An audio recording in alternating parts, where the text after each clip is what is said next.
Hello guys, कैसे हैं आप सब। तो स्वागत है आपका अपने चैनल द स्टडी जोन में। तो आज हम पढ़ने जा रहे हैं अपने क्लास 10th का इंग्लिश का जो चैप्टर रहता है आपका मैडम राइड द बस। उसको आज हम पूरा हिंदी में एक्सप्लेन करेंगे, एक अच्छे वे में करेंगे और बहुत आसानी से आपको समझ में आ जाएगा उसको। तो आइए हम शुरू करते हैं। जैसे इस चैप्टर में जो जो लड़की है, बेसिकली एक लड़की की बात करी गई है इसमें। जो वो बस में घूमना चाहती है, उसके मन में काफी सारी डिजायर्स हैं। उसे इच्छा है कि मैं कभी एक बस में घूमूं, यानी जो उसका गांव से शहर तक जो बस जाती है उसमें एक वो यात्रा करना चाहती है, ट्रैवल करना चाहती है। तो जो उस लड़की का नाम है वो है वली मई, उसे हम प्यार से वली भी पढ़ सकते हैं। ठीक है। तो जो वली होती है, जो उसका घर होता है वो एक टाउन मतलब एक गांव में होता है, पर जो उसके गांव में जो उसका घर होता है वो एक सड़क के पास होता है। वहां से हर घंटे एक बस आती है और एक बस जाती है, मतलब आया और जाया करती थी, जो गांव से शहर तक जाती थी। तो उसके मन में ऐसा हुआ करता था कि मतलब वो हमेशा अपने घर के बाहर खड़ी रहती थी और उस बस को देखती रहती थी, आते जाते लोगों को देखती थी जो उस बस से जा रहे हैं और उस बस से वापस आ रहे हैं। तो वो उन्हें काफी ऑब्जर्व करती थी, उन्हें देखती थी कि बस किस टाइम जाती है, किस टाइम आती है। और जो भी कोई उस बस से रिलेटेड कोई भी लोग अगर बात करते थे ना, तो उन बातों को बड़े गौर से सुनती थी। तो भाई एक दिन ऐसी होता है कि जैसे वो उसकी उसे पता रहता है कि बस 1 बजे जाती है और 1:45 तक पहुंच जाती है, यानी बस को जाने में 45 मिनट लगते हैं और वहां बस 15 मिनट रुकती है। और उसके बाद वहां से बस चलती है, यानी गांव से टाउन की तरफ जाती है, वो विलेज से टाउन की तरफ। और फिर जो टाउन से विलेज की तरफ आती है तो वो भी 45 मिनट लगते हैं, यानी 45 मिनट्स। तो वो सारा अपना टाइम कैलकुलेट करती है कि 1 बजे बस आती है और 1:45 तक पहुंच जाती है, वहां पे 15 मिनट रुकती है यानी 3 बजे तक, और 3:45 तक बस उसके अराउंड उसे वापस गांव में ला सकती है। और वो उसका किराया भी पता करती है कि भाई उसे 30 पैसों लगते थे उसे वहां से, मतलब बस अगर गांव से विलेज में वहां से गांव से टाउन में जाएगी अपने, तो वहां पे क्या लगेगा, वहां पे उसे 30 पैसे लगेंगे। तो वो सारी चीजें ऑब्जर्व कर रही होती है। तो एक दिन वो जाती है, वो तैयार होती है कि भाई मैं भी जाऊंगी। और वो क्या कहते हैं, जब भी उसे कोई जैसे उसका दोस्त आया करता था या कोई दोस्त उसका बस में बैठता था और वो उसके बारे में उसे कुछ बताता था, तो उसे काफी जेलस फील होता था कि यार ये तो घूम आई और वो उसे बात बता रही है। तो वो उसे क्या कहती थी, प्राउड प्राउड प्राउड ऐसे कर करके उसे, मतलब अपने मन की भड़ास होती है ना, वो उसे उस वर्ड में बताती है। अब उसका मतलब ना तो उसे पता, ना उसकी दोस्त को पता और ना हमें पता, पर इस चैप्टर में बताया गया है कि वो प्राउड प्राउड प्राउड करके उसे ऐसे करा करती थी जब भी उसे कोई जेलस होती थी या उसे मन की कोई भड़ास निकालनी है, तो ये वर्ड वो यूज करती थी। तो एक दिन वो पहुंच जाती है, जैसे 1 बजे उसकी बस जाया करती है, तो वो वहीं बस निकलने वाली होती है। तो इतने में वो जाके उस बस को हाथ देती है कि रुको रुको रुको, मतलब हाँ कंडक्टर आवाज लगा रहा होता है, तो वो संग उसे रोकती है जाके कि रुको रुको रुको, ऐसे करके रोकती है। भाई वो रोकते हैं और वो बस में कहता है हाँ मैं, हाँ बेटा आपको कहाँ जाना है, यानी हाँ बच्चे आपको कहाँ जाना है। तो कहता है मैं आपको बच्ची दिखती हूँ कि नहीं नहीं, कि आप किसके साथ जाओगे, वो ऐसा कहता है उसे। तो फिर वो कहते हैं कि अरे नहीं मैं अकेली ही जाऊंगी, मुझे जाना है। तो लो आप अपने 30 पैसे पकड़ो और मुझे अंदर आने दो। कहता है चलो लो हाथ दो, मतलब वो हाथ बढ़ाता है उसके पास। तो वो कहती है नहीं मैं अपने आप चढ़ जाऊंगी, मैं खुद जाना चाहती हूँ। तो वो कहता है आइए मैडम आप आगे बैठ जाइए, आप तो काफी बड़े हैं। वो ऐसी हंसी मजाक में उसे कहता है कि आप तो काफी बड़े हैं, तो आप आइए और आगे बैठ जाइए। तो उसे बैठा लेता है। तो जब वो बैठ जाती है तो इतने में जो एक अंकल होते हैं वो आके कहते हैं, वहां पे बस चल रही होती है, तो एक अंकल होते हैं, उसका एजिड से अंकल, वो कहते हैं अरे बच्चे तुम कहाँ जा रहे हो, तुम अकेले किसके साथ जा रहे हो, मतलब क्यों क्यों जा रहे हो तुम। तो एक संग फिर वो कहती है कि मैं आपको बच्ची दिख रही हूँ, आपने भी 30 पैसे दिए हैं अपने टिकट के लिए, मैंने भी 30 पैसे दिए हैं, तो आप बड़े और मैं छोटी कैसे हो गए, हम सब बराबर हैं। वो ऐसे होने कहती है कि मतलब वो एक बच्चा फील नहीं कराना चाहती कि मैं पूरी 8 साल की हूँ। तो इतने में कंडक्टर पीछे से आके कहता है कि अरे हाँ ये तो मैडम है, ये तो 8 साल की है, ये तो बड़े हैं, ये अपने आप घूम सकते हैं, आप इन्हें मत कहिए। तो फिर वो एक संग कहती है कंडक्टर से कि आप बातें क्यों कर रहे हैं, आपने अभी तक मुझे टिकट भी नहीं दी है। तो वो ऐसा कहती है। तो वो कहता है अरे मैडम हाँ मुझे याद है, मैं आपकी अभी टिकट दे देता हूँ। तो वो बच्ची होती है, वो मतलब जो वल्ली होती है, वो सीट पे नहीं बैठती क्योंकि उसे फ्रंट सीट तो दे दी जाती है, पर जब वो सीट पे बैठ रही होती है, विंडो सीट भी होती है, पर उसके नीचे एक कर्टेन सा लगा होता है ना, तो उसे बाहर का इतने अच्छे से नहीं दिख रहा होता बैठकर। तो वो सीट पर खड़ी हो जाती है और खड़ी होकर बाहर का व्यू देख रही होती है, काफी ज्यादा मजे ले रही होती है जो बाहर बस जहाँ जहाँ से गुजर रही होती है, उसके गाँव में से शहर के अंदर एंट्री कर रही होती है, तो सारी चीज का अच्छे से मजा ले रही होती है।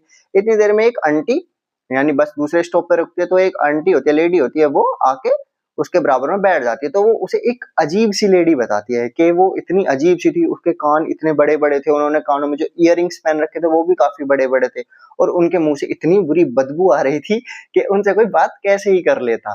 तो मतलब ये वो ऐसा उसे कहती है कि उनके मुंह से इतनी बुरी बदबू आ रही थी कि मैं उससे बात कैसे करती, पर फिर भी मैंने उनसे बात करी। तो मुझसे पूछती हैं कि आप किसके साथ जा रहे हो, तो फिर भी उन्हें वही बात बताती है कि भाई मैं अकेली ही जा रही हूँ। तो फिर वो कहते हैं चलो ठीक है कोई बात नहीं। फिर इतने में कंडक्टर आकर उसे टिकट दे देता है, और वो सारी चीज का जो बाहर की सीनरी होती है, यानी जो घास के मैदान वगैरह होते हैं, घर होते हैं, बिल्डिंग्स होते हैं, उनको सबको अच्छे से देख रही होती है। और इतने में ही फिर उसे एक फनी मोमेंट होता है उसके साथ, जैसे जो बस चल रही होती है तो उसके आगे एक गाय यानी काऊ आती है, और काऊ हट नहीं रही होती। जैसे बस वाला हॉर्न देता है, उसे हटाने के लिए हॉर्न दे रहा है बार बार, फिर भी गाय जो है ना, वो डर के गाय उसके आगे आगे ही भग रही है, वो उसे साइड नहीं दे रही। तो बड़ी मुश्किलों में वो उसे साइड देती है, और वो ये मूवमेंट होता है उसके लिए काफी हंसी वाला होता है, वो उसे काफी देखकर इसे हंसती है। तो कंडक्टर फिर पीछे से आके कहता है कि आज के लिए इतना ही हंस लो, बाकी कल हंस लेना। तो वो कहती है आप अपना क्यों आते हैं बार बार, वो ऐसे उसे छेड़ता है। ऐसी एक फनी मोमेंट हो जाता है ये भी। तो फिर जैसे ही फिर वो आगे चल रहे होते हैं, तो जो बस होती है वो एक रेलवे ट्रैक पर रुकती है, इतने वहां से रेल गुजर रही होती है। तो जैसी रेल उसके आगे सामने से आ रही होती है, तो वो काफी बड़ी हो जाती है और उसकी आवाज बहुत तेज तेज आने लग जाती है। तो ये भी वो एक्सपीरियंस करती है। फिर वो धीरे धीरे करके जो वो बस थी वो अपने जो स्टॉप होता है यानी टाउन में पहुंच जाती है। तो वो ये सब चीज सोच रही होती है बैठ के, जब बस में ही होती है वो, मतलब अभी जैसे वो बस जा रही होती है तो उसमें सोच रही होती है वो बैठ के कि उसने इस बस की ट्रेवल करने के लिए उसने कितना कितना सेक्रीफाइस करा। उसने टॉयज नहीं खरीदे, उसने कैंडीज नहीं खरीदी, वो जिस गोल गोल झूले में घूमना चाहती थी उसमें भी वो नहीं घूमी, उसमें नहीं झूला उसने। तो ये सारी चीजें पैसे बचा के उसने 30 पैसों इकट्ठा करे थे। यानी एक जो भाई नॉर्मल बच्चे होते हैं उनके लिए 30 पैसों बहुत बड़ी बात होती है कि वो अपनी चीजें हटा के, मतलब उनका मन मार कर वो सारी चीजें खरीदें, तो उनके लिए काफी बड़ी बात हो जाती है। तो ऐसे ही वो जब वो टाउन पहुंच जाते हैं तो बस वाला कहता है मैडम 30 पैसों में बस टाउन तक ही जाएगी। तो वो कहती है आप उतर सकते हैं, वो उसे कहता है। तो वो कहती है नहीं नहीं मुझे नहीं उतरना, वो आप बाकी के 30 पैसों और लीजिए और मुझे वापस अपने जो विलेज है यानी गांव है वहां तक ले जाना। तो वो कहता है कि आपको बस में नहीं उतरना तो आपको आना क्यों था, मतलब आपको इतनी क्या इमरजेंसी होगी कि अभी आप आए हो और आप अभी ही जा रहे हो। तो वो कहती है मैं सिर्फ बस की एक राइड लेने आई थी, मुझे कहीं नहीं घूमना। तो वो कहता है अच्छा चलो कोई बात नहीं, हम आपको वापस ले जाएंगे। तो वो कहता है चलो आप एक कोल्ड ड्रिंक तो पी सकते हैं। तो वो कहती है नहीं नहीं मुझे कहीं नहीं जाना और मुझे कुछ नहीं खाना। तो कहता है कि अरे कोल्ड ड्रिंक आपको मैं पिला दूंगा अपनी तरफ से, आप पैसे मत देना। वो कहती है नहीं मुझे कुछ ऐसा नहीं चाहिए। तो वो कहता है चलो कोई बात नहीं। ऐसे ही फिर वो जब वहां से, मतलब वो वहां पे बस के अंदर ही बैठकर देखती है, बड़े बड़े मॉल्स होते हैं सिटीज में भाई, बड़ी बड़ी दुकानें, काफी सारे कपड़े, वो सारी चीजें एक्सप्लोर करी, मतलब देख रही होती है बैठ के ही। फिर वो जब वापस आ रहे होते हैं बस से, तो जब उसे जाते समय एक गाय दिखी थी जो बस के आगे चल रही थी, भाग रही थी। तो वो चीज देखती है वो कि जो वो गाय थी उसका एक्सीडेंट हो गया था, ऐसा लग रहा था उसे किसी फास्ट यानी तेज चलने वाले वाहन ने कुचल दिया हो। वो बेचारी साइड में रोड पे पड़ी हुई थी, उसके पूरे में ब्लड निकले हुए थे, उसकी आंखें बाहर आई हुई थी, मतलब ऐसे बताया गया है। वो ऐसा लग रहा बिल्कुल मरी हुई। तो इन सब चीजों को तो वो कंडक्टर से पूछते हैं क्या ये वही गाय है जो अभी हम आ रहे थे, जिसे देख के हम खुश हो रहे थे, वही गाय है। तो वो मतलब हाँ या ना में थोड़ा सा सर हिला देता है अपना, तो मतलब जिससे वो समझ जाती है। फिर वो एक संग सैड हो जाती है कि ये कि हमारी जिंदगी का कुछ नहीं पता होता कि अभी तो ये दो, अभी थोड़ी देर पहले ये ऐसी थी, अब ये बेचारी को ऐसा हो गया। तो वो फिर खिड़की से बाहर नहीं देखती और चुपचाप अपनी सीट पर बैठ जाती है। और फिर जैसे वो अपने घर के पास पहुंच जाते हैं तो फिर वो कंडक्टर से कहती है सी यू सून, मतलब दोबारा मिलते हैं।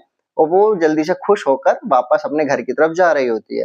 तो जब वो 1 बजे से, क्योंकि जब वो जा रही होती है तो उसकी जो मम्मी होती है वो 1 बजे से लेकर 4 बजे तक का नैप लेते हैं, यानी उस टाइम पर वो सोती हैं। तो उसी ने उस टाइम का प्लान बनाया था उसने कि मैं बस राइड के लिए जाऊंगी।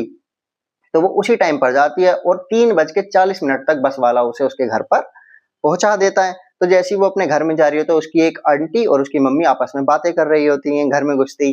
तो क्या उसकी आंटी एक संग उससे पूछती हैं एक साथ कि भाई तुम कहाँ थी अब तक। तो वो आंटी का जवाब ना देते हुए, जैसे कि हम भी नहीं देते, कोई हमसे कोई बाहर का पूछता था, हम उसे इग्नोर सा कर देते, तो उसने भी इग्नोर करा और वापस वो चली गई। तो फिर ऐसी ही वो आंटी आपस में बात कर रही थी और वो बता रही थी कि आजकल टाइम का नहीं पता, सब मतलब दुनिया है, कुछ भी कहती है, कुछ भी बोलती है, तो सबकी बात को समझना चाहिए। ऐसी उसकी मम्मी के साथ वो बातें कर रही थी, तो उसने वो वली फिर से अंदर से आती है और वो कहती है कि हाँ, हाँ आंटी आप बिल्कुल सही कह रहे हो, और वो मुस्कुरा रही थी। तो वो आंटी कहती हैं कि देखो ये है तो अभी छोटी-सी, पर ये बातें कितनी बड़ी-बड़ी कर रही है, जैसे इसे हमारी सारी बातें समझ आ रही हैं और इतना मुस्कुरा रही है। पर आंटी को क्या पता उन्हें कि वो क्यों मुस्कुरा रही है, कि वो क्या अचीव करके आई है आज। तो यहीं आपका ये चैप्टर होता है खत्म। आई होप आपको ये स्टोरी काफ़ी अच्छी लगी हो। तो मिलते हैं ऐसी और एक बेहतरीन वीडियो के साथ। जब तक के लिए चैनल को लाइक करें, शेयर करें, कमेंट करें और सब्सक्राइब करना बिल्कुल भी ना भूलें। जय हिंद, जय भारत, राधे राधे।